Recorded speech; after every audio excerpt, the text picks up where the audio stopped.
Yes people, you know who it is. It's your boy Outs here, and this one we're just going to talk about a bit of a more serious topic given what's happened in Florida with the school shooting. And basically this is going to be about whether guns should be more controlled in the US or not. Being a Brit myself, we don't really see this sort of thing as often, although we do see it with knife crime. We see this thing constantly in America. Not constantly in America, but it's definitely a recurring thing, especially in schools.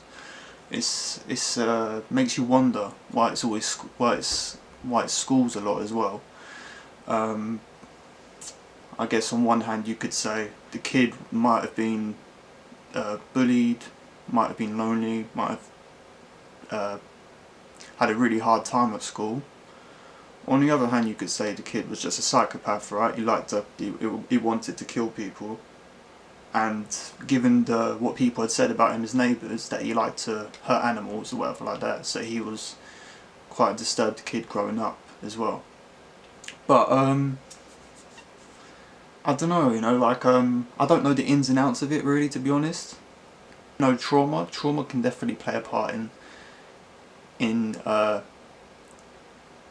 what causes people to do horrible things, right? So I don't think it's black and white. I don't think what causes people to do horrible things, whether they're just evil or whether they're just, I think it's a mixture of two sometimes. I do think we have free will, but trauma and constant bad experiences through life, especially upbringing, can obviously affect the strength, the volume of that free will, right? I don't know about it that much, so I didn't know the person obviously, but obviously killing people is wrong. Don't need to say that, do you? Don't need to, it's obvious. And obviously all of us, we get lonely, we get bullied, we get isolated in life, and we don't go out on a killing spree. So yeah, I guess we can all agree on that one. Alright, now to the actual point. Should gun control be more, well, should gun control be more present in the US? I think it's definitely a complex debate. It's a constitutional debate. Like even here in the UK, there have been incidents involving guns, and obviously people aren't allowed to carry guns necessarily in the UK. You could argue, would it infringe constitutional rights more than it would actually stop people from committing violence? Would it hurt the innocent people more than it would hurt the perpetrators? Because there are obviously a lot of people who just want to protect their families, who want to actually just keep their constitutional rights, and are very passionate about that. And because a few rotten apples, they're in fear of losing these rights that America guaranteed them. I think both sides definitely need to sit down and have a grown-up discussion about it, without being ideologically possessed. It ain't about left wing or right wing. I think it's more about the lives of children, and also it's a human rights debate. So yeah, that's my 2 cents on it.